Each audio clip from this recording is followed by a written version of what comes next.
अरे बंदरू, बंदरू, बंदरू कहाँ हो तुम? जल्दी आओ, कहाँ हो बंदरू? क्या हो गया शेखरू, इतना हल्ला क्यों मचा रहे हो? वो सब छोड़ो, पहले ये बताओ कि आज दिन कौन सा है? शनिवार। और तारीख? 18। और महीना? सितंबर। सितंबर? Are you sure? कॉन्फिडेंट सितंबर है? हमें तो लगा जनवरी फरवरी आ गया। ऐसे कैसे कंफ्यूज हो गए तुम शेखरू? अरे हम कंफ्यूजिया इसीलिए गए बंदरू क्योंकि देश अब ही से इलेक्शन मोड में आ गया है, फुल इलेक्शन मोड में। इसी वजह से पंजाब में मचा है आपसी घमासान। फैसला मैंने किया कि मैं इस चीफ मिनिस्टरशिप से मैं अब आज छोड़ दूंगा और जिन पे उनको भरोसा होगा उनको बना दें। गुजरात में बदली जा रही है कमान। भूपेंद्र भाई रजनीकांत पटेल तो यूपी में आ गए अब्बा जान चचा जान। अब्बा जान कहने वाले राशन हजम कर जाते थे। अरे चाचा जान आ गए, इनका ओबीसी बीजेपी का चाचा जान।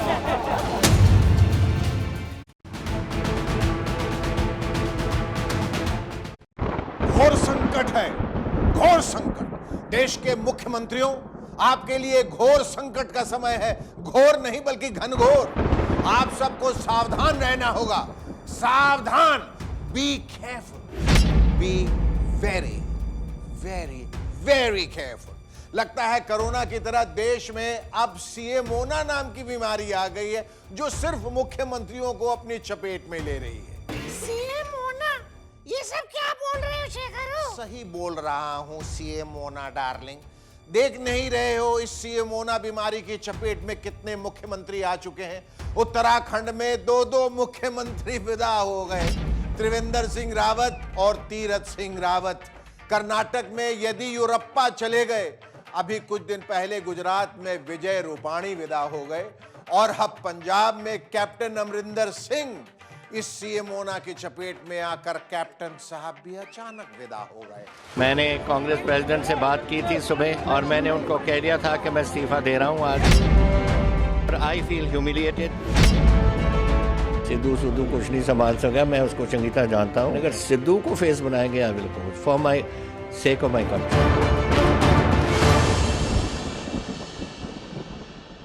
कैप्टन साहब को आखिरकार कांग्रेस आला कमान के दबाव में मुख्यमंत्री पद छोड़ना ही पड़ा।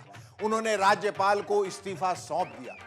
एक हफ्ता पहले लग ही नहीं रहा था कि वो अपने 5 साल का कार्यकाल पूरा किए बगैर चले जाएंगे, लेकिन वो कहते हैं ना कि man proposes and Congress disposes. Actually 1 week is a long time in bloody politics. यानी राजनीति में एक हफ्ता बहुत लंबा समय है। एक वीक में ही कोई वीक हो सकता है और कोई स्ट्रॉन्ग। वही हुआ। तो मैंने इस कांग्रेस प्रेसिडेंट को रिंग किया और मैंने कहा I send you my resignation. मैं रेजिग्नेशन आपको भेज रहा हूँ। आपने सोनिया गांधी से बात की? उनके सोनिया जी से बात की सुबह। तो उन्होंने क्या जवाब दिया आपको? नहीं, उन्होंने कहा सॉरी अमरिंदर, बस ठीक है। 2 दिनों में माहौल ऐसा बदला कि कैप्टन साहब को जाना ही पड़ा। और वो गए भी ऐसे कि वो चचा गालिब का शेर है ना, बड़े बेआबरू होकर तेरे कूचे से हम निकले, बहुत निकले मेरे अरमान लेकिन फिर भी कम निकले तेरी दुनिया से होके मजबूर चला मैं बहुत दूर बहुत दूर बहुत दूर चला तेरी दुनिया से। तीसरी बार मीटिंग कर रहे हो। मैं अपने आप को मैं समझता हूं कि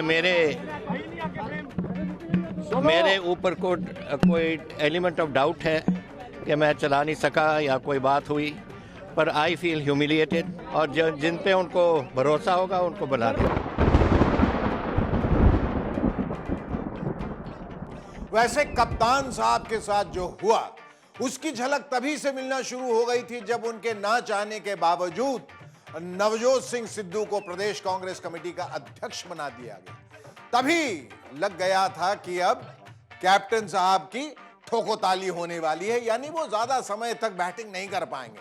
वैसे अंदर की खबर यह है कि कांग्रेस के ज्यादातर विधायक अमरिंदर सिंह के खिलाफ हो गए थे और खबर यह भी आई कि अगर उनको नहीं हटाया गया तो 60 कांग्रेस विधायक पार्टी छोड़ सकते थे।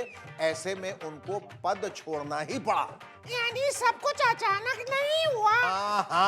हाँ बंदरू, कांग्रेस के पंजाब प्रभारी हरीश रावत ने भी जब कल रात 11 बजे के बाद ट्वीट किया कि 18 सितंबर को कांग्रेस विधायक दल की बैठक होगी, तभी लग गया था कि कप्तान साहब की कुर्सी खतरे में, यानी डोलेगी। उसके बाद सुनील जाखड़ ने भी एक ट्वीट कर दिया जिसमें उन्होंने राहुल गांधी के बोल्ड फैसले की तारीफ कर दी। अब बोल्ड फैसले का मतलब तो यही होता है ना कि अमरिंदर सिंह को क्लीन बोल्ड होना पड़ा, यानी कि उनको जाना पड़ा। फिर कप्तान साहब के बेटे रनिंदर सिंह ने भी लगभग 4:15 बजे ट्वीट कर दिया कि पापा कहते हैं मैं रिजाइन करूंगा, आला कमान के कहने पे मैं करूंगा, मगर ये तो कोई न जाने कि उनकी मंजिल है कहां। पापा कहते हैं मैं रिजाइन करूंगा।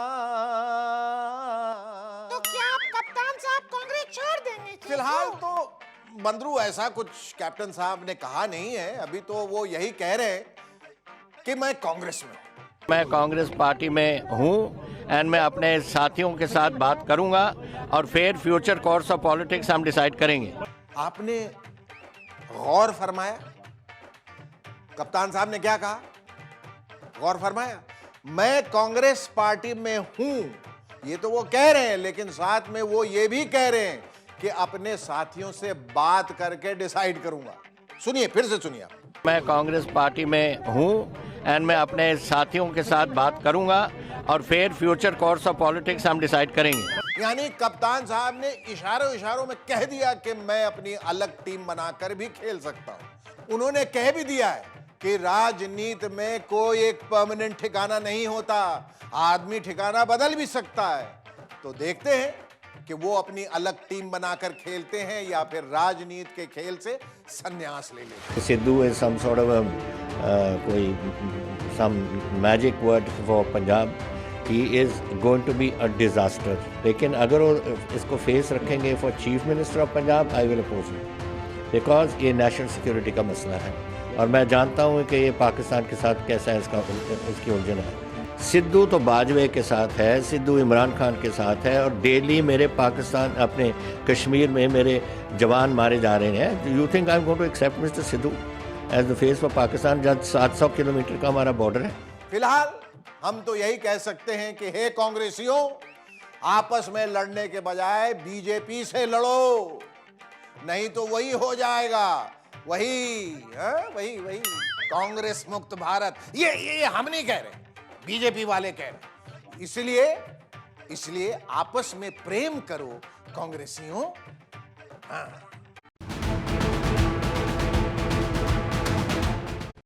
अरे बंदरू, अब्बा जान और चचा जान तो आ गए, ये मामू जान कब आएंगे? कहाँ हो मामू जान? मामू जान मतलब? अरे मामू जान मतलब पब्लिक। वो कहते नहीं है, उसने तो तुझे मामू बना दिया, तो ये सारे पॉलिटिशियन मिलकर पब्लिक को मामू बना रहे। खैर, ये तो मजाक की बात थी। असल बात यह है कि उत्तर प्रदेश में अगले साल की शुरुआत में जो चुनाव होने वाले हैं, उसके लिए मुख्यमंत्री योगी आदित्यनाथ ने चुनावी खेला अभी से शुरू कर दिया है। योगी जी ने यूपी की एक जनसभा में जनता में बांटे जाने वाले राशन के बहाने पब्लिक में अब्बा जान वाला जुमला बांट दिया। राशन मिलना होगा ना आप लोगों को? राशन मिलना है राशन। क्या ये राशन 2017 के पहले भी मिलता था? क्योंकि तब तो अब्बा जान कहने वाले राशन हजम कर जाते थे।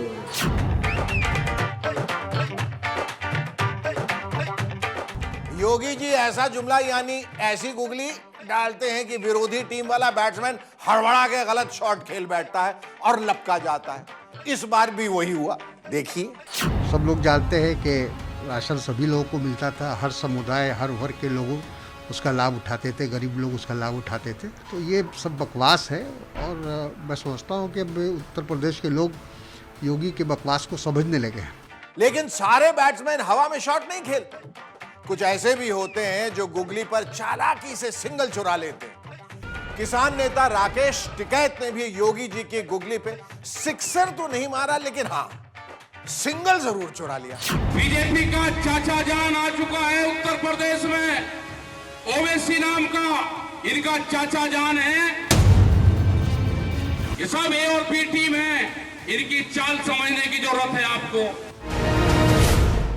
वैसे तो आप समझ ही गए होंगे, फिर भी आपको बता दूं कि राकेश टिकैत के डायरेक्ट निशाने पे योगी जी नहीं, असुद्दीन ओवैसी हैं। वही ओवैसी जो ऑल इंडिया मजलिस इत्तेहादुल मुस्लिमीन के अध्यक्ष हैं, हैदराबादी हैं और आजकल यूपी के पॉलिटिक्स में काफी सक्रिय हैं। आज तुमको असदुद्दीन ओवैसी बुरा नजर आता है। उनके बारे में यह प्रचार है कि वो बीजेपी को फायदा पहुंचाने के लिए चुनाव लड़ते हैं। टिकैत उनको ही बीजेपी की बी टीम बता रहे हैं और चचा जान भी। अरे चाचा जान आ गया इनका ओवैसी, बीजेपी का चाचा जान।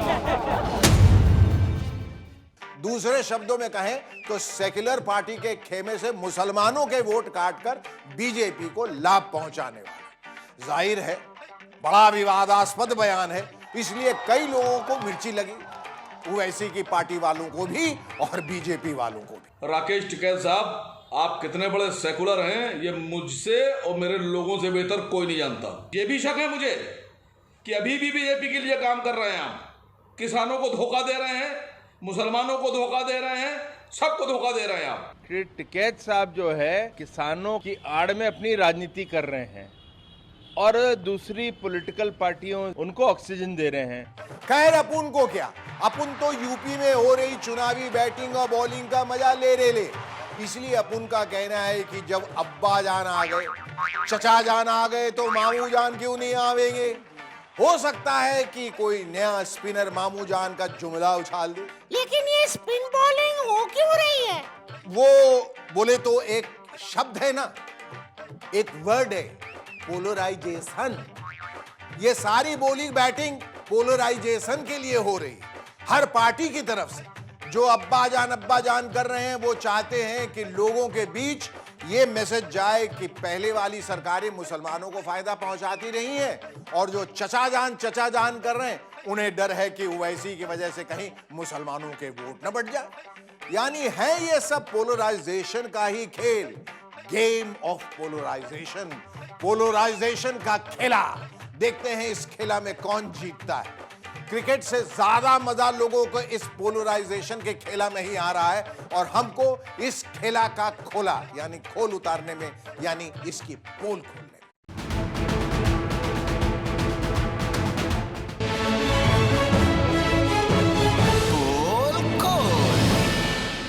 ओ बाबुल प्यारे